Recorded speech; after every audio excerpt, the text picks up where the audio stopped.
इस दुनिया में हर इंसान ईश्वर के पास जाता है, लेकिन सिर्फ दो कारणों से, या तो उनसे कुछ मांगने या तो उनसे शिकायत लगाने। मांगना होगा तो हे प्रभु मुझे ये दे दीजिए, हे प्रभु ये चमत्कार कर दीजिए। और अगर कंप्लेन करना होगा, शिकायत करनी होगी, तो प्रभु मेरा बनता बनता काम बिगड़ गया, आपका आशीर्वाद नहीं रहा, आपने अपनी कृपा दृष्टि मुझ पर नहीं डाली। क्या कभी आपने भगवान को शुक्रिया अदा किया है कि हे भगवान आपका बहुत बहुत शुक्रिया, जो आपकी बदौलत मैं आज ये दिन देख पा रहा हूँ, आपकी बदौलत मेरे जीवन में सब कुछ सुख शांति से चल रहा है, आपकी बदौलत मेरे हाथ पैर सही सलामत है। क्या कभी आपने इस बात का शुक्रिया अदा किया है? नहीं किया, क्योंकि आपके नज़र में इन चीज़ों की वैल्यू ही नहीं है। क्यों? क्योंकि जो चीज़ हमें बिना कष्ट से मिल जाती है उस चीज़ की हमारे नज़र में कोई वैल्यू नहीं होती। अगर हाथों की वैल्यू जाननी है तो जाके देखिए उन गरीबों को जिनके हाथ कटे हुए हैं, जो पैर के सहारे चलते हैं और सड़क के किनारे भीख मांगते हैं।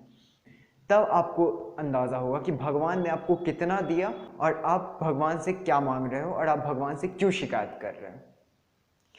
तो आज की कहानी कुछ इसी से रिलेटेड है। एक बार की बात है, गांव में एक लड़का रहता था। उसे शहर जाके बहुत पैसे कमाने थे। अब वो शहर आ गया, उसे पता चला कि एक मल्टीनेशनल कंपनी में ऑफिस बॉय की रिक्वायरमेंट। वहाँ गया, इंटरव्यू दिया, इंटरव्यू में उसका सिलेक्शन हो गया।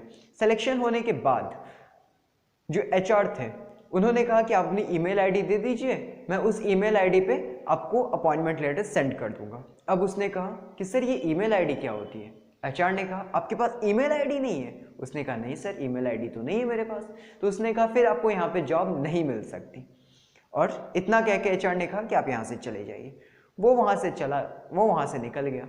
अब वो समझ नहीं पा रहा था कि आखिर एक ईमेल आईडी की वजह से मुझे जॉब नहीं मिली। खैर शहर में आ गया था, उसे करना बहुत कुछ था। उसने अपने जेब में देखा, उसके पास कुछ पैसे थे, वो मंडी में गया, कुछ सब्जियां खरीदा और उसे बेचने लगा।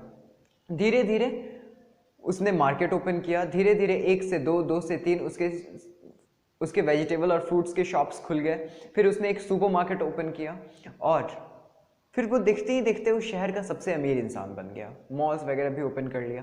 फिर एक बार एक चैनल से उसे कॉल आया कि सर मैं आपका इंटरव्यू लेना चाहता हूँ। तो उसने कहा ठीक है, मैं इस दिन फ्री हूँ, आप आ जाइए, ले लीजिए मेरा इंटरव्यू।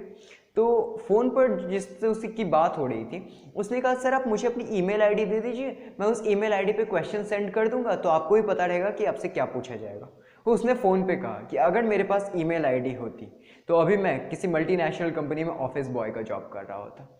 अब उसे कुछ समझ में नहीं आया और उसने कहा कि मैं ऐसे ऐसे दिन फ्री हूँ, क्वेश्चन भेजने की ज़रूरत नहीं, आके आप मेरा इंटरव्यू ले लीजिए।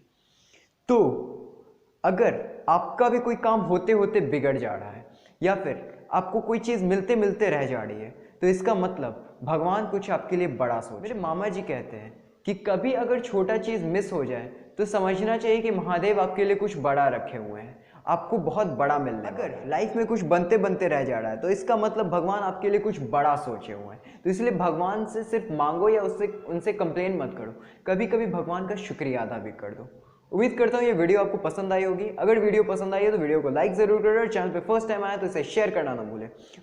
और मिलते हैं नेक्स्ट वीडियोस में, तब तक खुश रहिए, खुशियां बांटते रहिए, stay blessed, B inspired, love you all, जय हिंद, वंदे मातरम।